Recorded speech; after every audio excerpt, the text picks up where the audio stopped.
We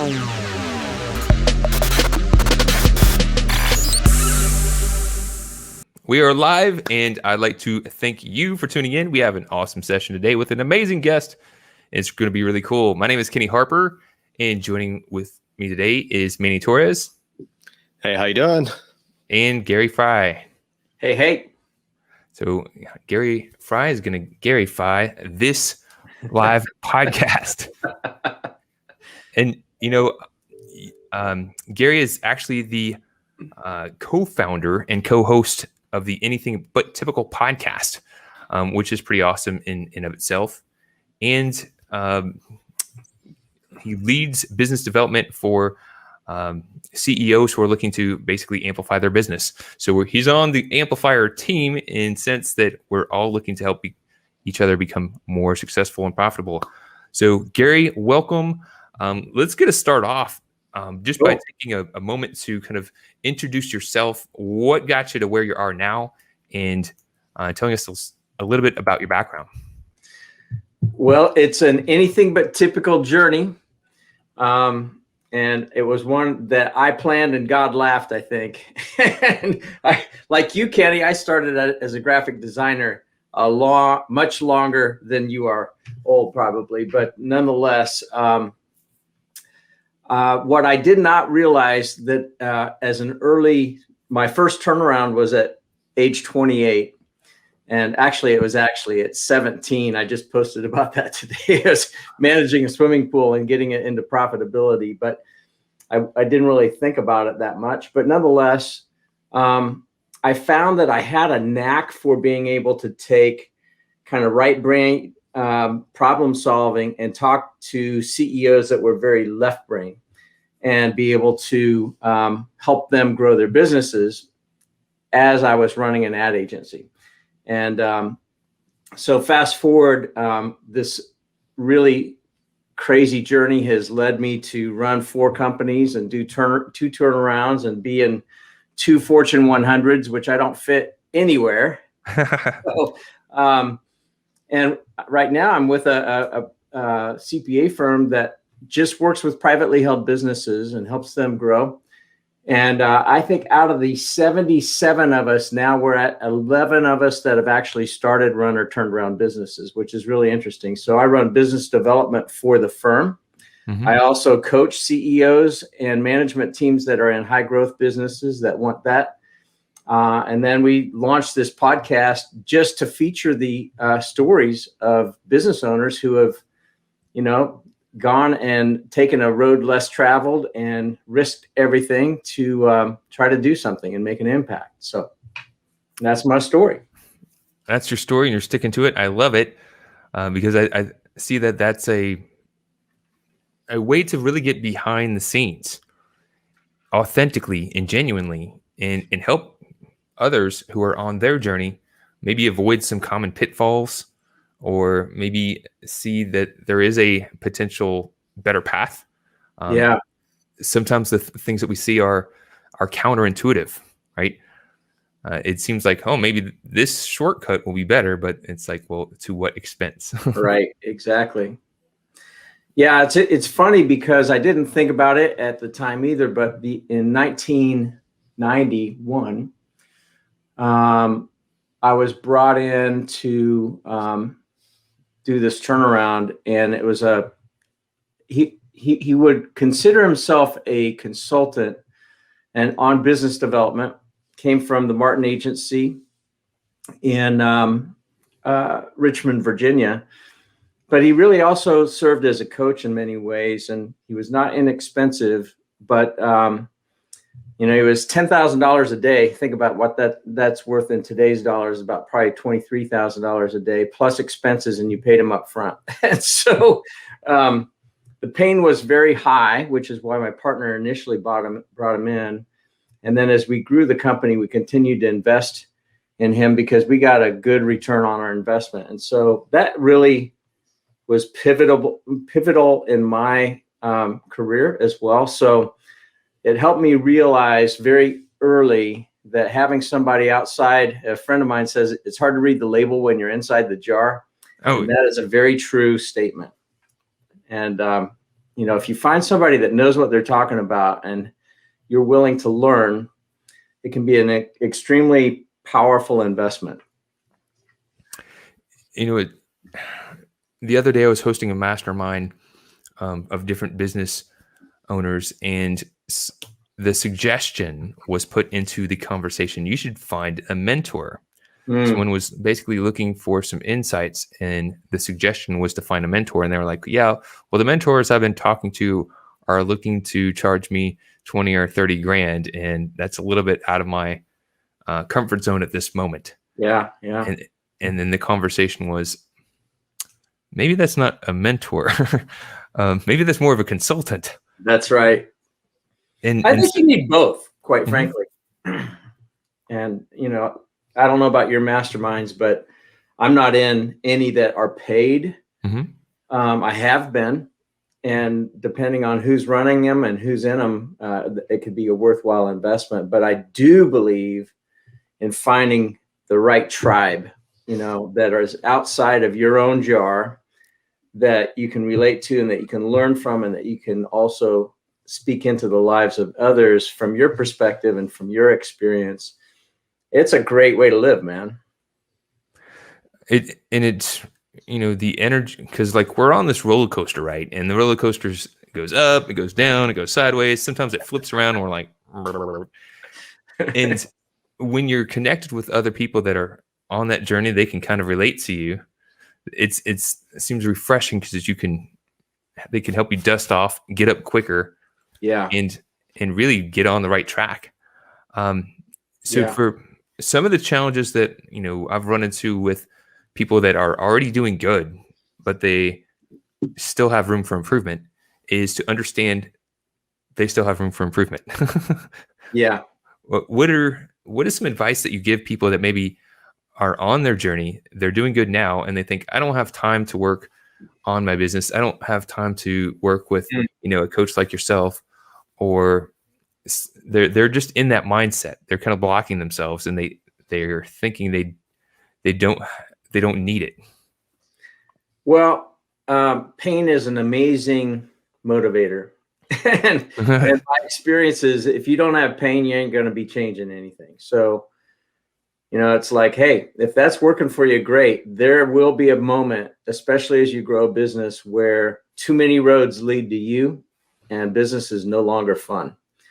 And when you start feeling lonely, like, you're in this by yourself, it's no longer fun, then find me or find somebody. But without pain, they ain't going to change. Gary, can you talk a little bit about, you mentioned investing that large amount of money, but you knew it was worth it, and having that mindset of being able to take that leap of faith and invest, but also how that is going to help you actually take action, because there's, as you mentioned, a little bit of pain there. And when you're investing that money, the chances are you're actually going to put some action into it. Do you see that with some of the clients that you work with? Absolutely. What I had a mentor a long time ago in the mid 80s. So it was before I did that turnaround, and we did work with the largest general aviation aircraft builder. And I felt like, man, why are we charging these guys so much money? I mean, because we were charging a lot. And he said, unless the value and the price is high enough, they won't value it. And I thought, wow, that's interesting. And what I knew when we hired this guy out of Richmond, one, he had helped the Martin Agency grow. He had a great reputation. The Martin Agency was one of the top in the country at the time. Our pain was so high because basically my partner was bankrupt. And so this was a Hail Mary. I don't care how much it costs. I'm going to throw this guy into the ring and see if he can help us. And what was interesting is we were one of 4 finalists for a big bank account. It was a regional bank. We came in second to the largest agency in Kansas, and I'm from Kansas originally. And so you could say, well, gosh, man, you guys lost. If you're not first, you're last. And but the way I looked at it was, yeah, we got paid the same as last, but we beat out two much bigger firms. And I thought, wow. So we couldn't afford, we had to all take massive pay cuts to keep the doors open. Everybody quit except for me and my partner, who was 20 years older than me. And we had to build it back. And as we were growing it back and we got to profitability again, I knew that the pain was getting high enough again that we needed to bring in Stuart again.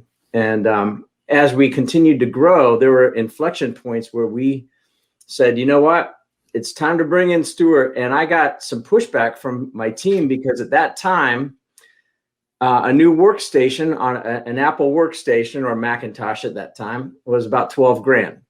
Well, bringing in Stuart was a little over 12 grand. Hey, we need another workstation. Yeah, I know. And I mean, those were hard calls, man, hard calls. But usually there was a 3 to 6 month lag. But what we spent with him, and he never gave us like insights that oftentimes we didn't know already. It was not like this, whoa, amazing revelation, but he gave us conviction and courage to storm the gate, which really shortened our cycle time, quite frankly. So, there's some investments that you make that don't pan out. I get it. So I like that concept there, because that, just like we were chatting a moment ago, sometimes people think, I already know this. I already know what I need to do. It's like, great. Well, do you have the result? Right. If you know something, are you doing it? And more importantly, do you have the result? And if you don't, there's a gap. Right. And you need to figure out what's causing the gap. And then you mentioned something just now, sometimes even just having someone help shift how you're framing something, or the energy that you're bringing to a situation, that small subtle change there can have a huge impact on really how people show up and the results they get from it. Yeah. I totally agree. One of the things that he did for us too was he got us to talk about money right up front, and that was courageous because we decided that our strategy was we were going to remove all hourly billing and move to project pricing and price ourselves towards the top of the market.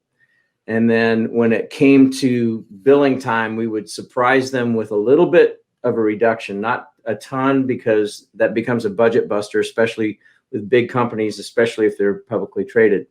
But if you come in just a little bit under, and you come in at the time that you said you would, or beat that as well, all of a sudden you're a stinking hero. And it was really amazing to me. So little things like that were certainly course corrections, or, hey, here's a little tidbit to think about. Again, you're paying enough money. It's like you're a fool if you're going to pay the money and not pay attention. So we were like, we may have been fools for spending so much money. There was times that people were questioning us, especially our staff initially. But if you're a bigger fool if you spend the money and you don't pay attention and you don't do it if they know what they're talking about. I like to think of things like shifting the trajectory. Someone has a trajectory that they're on, and even if someone just helps just making a small bump, well, down the line, that's going to have a huge impact. And I think that's really important to think about. Does this help me get to where I want to go? Does it help? Is it going to have lasting value? Could this be transformative? And we did have a comment come in that I missed earlier. This is from Katie Groves. When you get out of your own box in your business and see from another view of your business, showing the big picture, she agrees with that. Which so agree.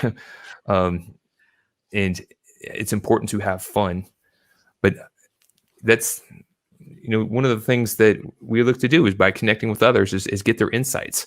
And I appreciate you sharing a few things thus far. What's just another maybe piece of advice that you might give someone who's on their journey now and they're looking to, take that next step and they are not sure which step that is? What's something that you would suggest for someone in that space? First of all, I want to acknowledge one thing that Katie said, which was have fun. And I think business should be fun. Now, that doesn't mean, they don't call it vacation. They don't call it recess. It's called business. It's called work. But, and I've seen this many, many times with multiple CEOs, big company ones and smaller ones. But typically the smaller and mid-sized companies are the ones that really start feeling it, because the growth trajectory, they don't have the infrastructure, and they are growing. They hit levels of complexity. Way too many roads are leading to them, and they have to strip things off. And so I always look for pain. I look for two things. So I discovered my partner's financial improprieties 3 years after we did this turnaround. Caught him twice. And my name was on the door, so I had to make the choice. Either I destroy this guy, or I destroy my name because my name was on the door, or I start all over again, which is what I did. I decided to start all over again. And I created a stupid little T-chart called the Thrive Wither. And I put on there, I started with my Thrive. What makes me come alive? And I was at the ripe old age of 31 at this time. So I didn't have a ton of experience, but I had enough. And I included stuff like the environment that made me come alive, the kinds of projects I liked working, the kinds of things I love to do, including, since I had little kids at the time, where should we live? Because I knew I was going to have to leave Wichita, Kansas. So my wife had said, I'll go anywhere but Florida. And I don't know why, but it was too hot and humid, I guess. And my mentor was in Minneapolis and New York City. He split time between that. His name is Ron Anderson. He was kind of a godfather in the ad agency, but he was my mentor. And my wife she had an arthritic condition at the time. So living in Minneapolis was not an opportunity or an option. And New York was not where I wanted to raise little kids. So I put on there, I'd love to have place that had hills and trees and closer to mountains and closer to the ocean, because I was landlocked in Kansas. I'd never been to Charlotte, North Carolina, but when I got invited to come to take an equity stake in another firm, I was like, wow, there are trees and hills, and I'm pretty close to the ocean, a lot closer than Kansas. And even that was there. But then the other thing is on the wither side, and this is where I really see people get hung up, and kind of on an annual basis, or even sometimes faster if they're growing fast. The wither side, you may be really good at doing pivot tables, but you hate it. And you're the one that gets it because you're the best in the firm or whatever. Mm-hmm. And what I see happening, and it's so simple, man. I mean, this is an actionable thing that somebody can do right now. Do a T-chart, write Thrive, split the paper, wither on the other side, and start with the Thrive, what makes you come alive, and write the stuff that's making you wither. And that's where pain is. And if you determine, oh my gosh, these are the things that are making me wither, then you have to start asking, how do I move some of those things off of my plate? Because guess what? Unless you're in a solopreneurship kind of role, there are going to be people in your team that if they knew that those things were, bogging you down, that oftentimes they would actually love to do those things. And they may actually be better at it than you. And so I do kind of on an annual basis, a little bit of what I call horse trading of responsibilities with the team, so that, the CFO is still the CFO, COO is still the COO, CEO is still the CEO. But in that team, and the way that they're uniquely made up, oftentimes they can switch things around. And I've seen guys go from hating their own companies, literally, to where they had, this one guy in particular that I coach had turned down 2 big offers, but he couldn't leave because he loved his people and he loved the culture, but it was just killing him. He hated his company. And we kind of went through some of that. We did kind of a function accountability chart, butt that up against what they love doing individually. And we started taking stuff off of his plate, and he loved 3 things. And we got all of those other things eventually moved off. And it didn't happen overnight. Some of them did on an offsite that we talked about it. But that kind of stuff, that's exactly where I would start, man. I'd start with what's dragging you down. And that stupid little simple T-chart is a 30-minute exercise.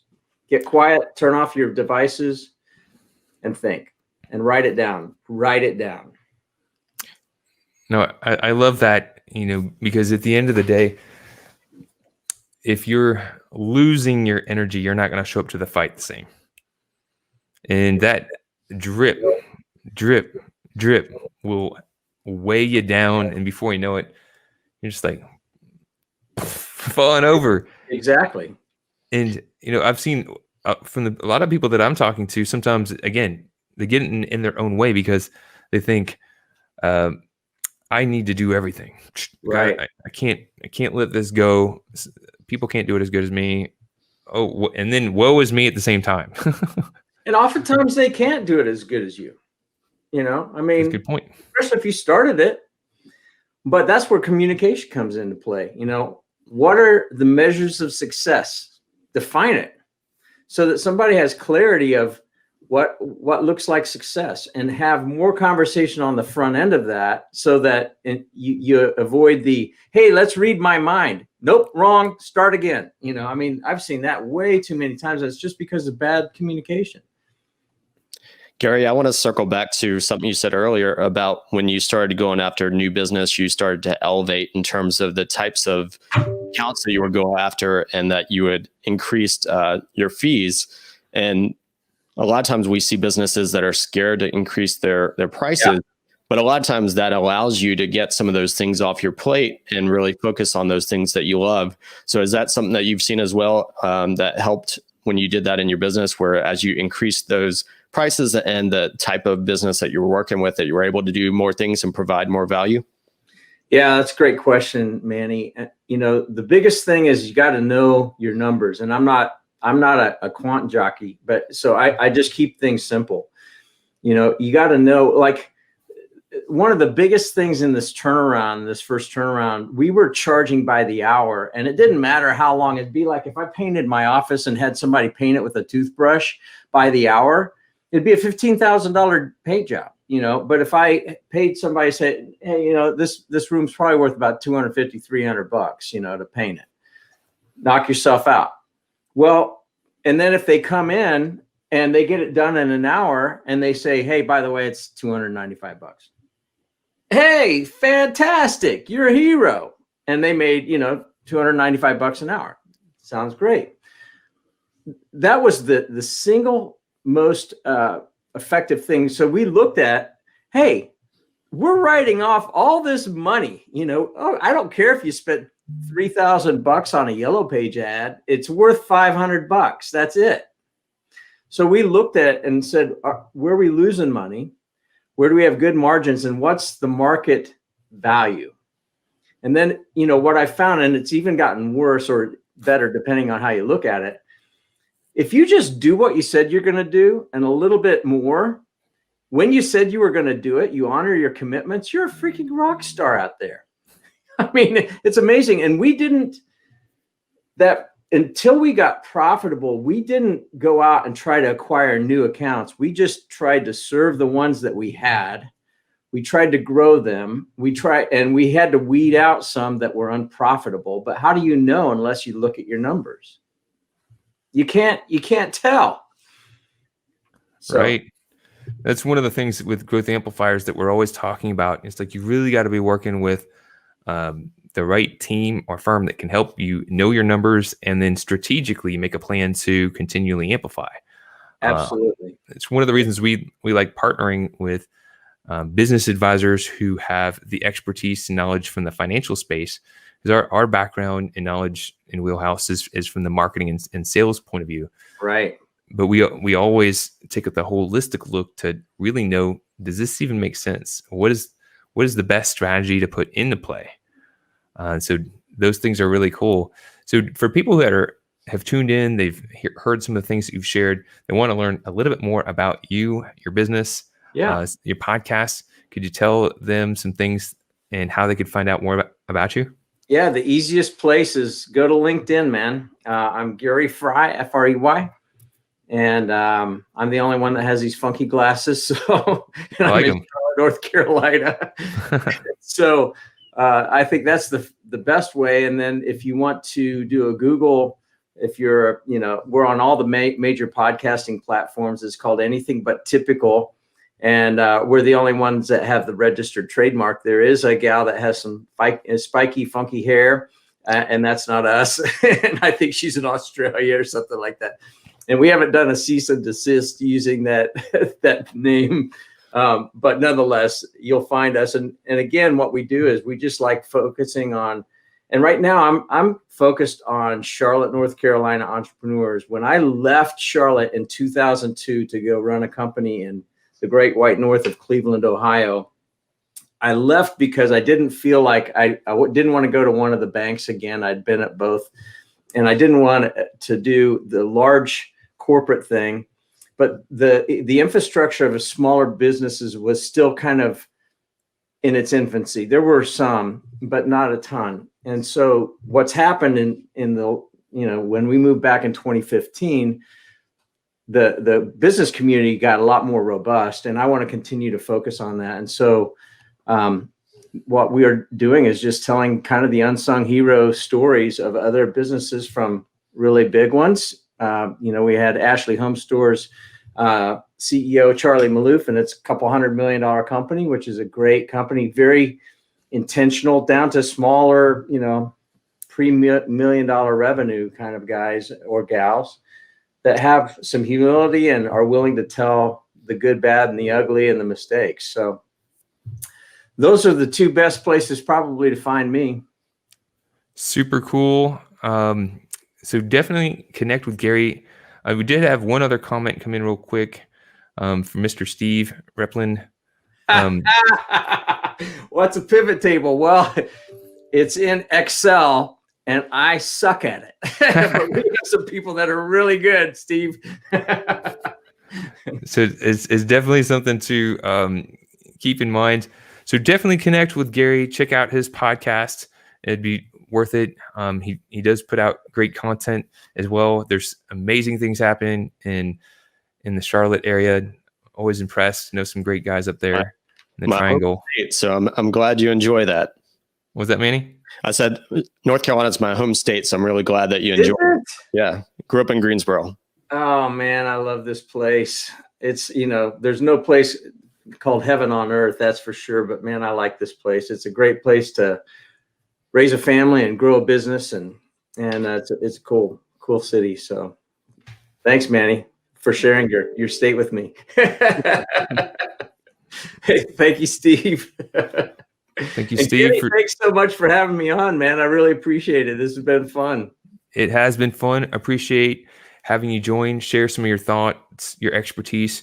We look forward to connecting again for future Amplifier sessions. We do host a monthly mastermind for business advisors. You'd be welcome to come guest and check it out sometime if you have the time.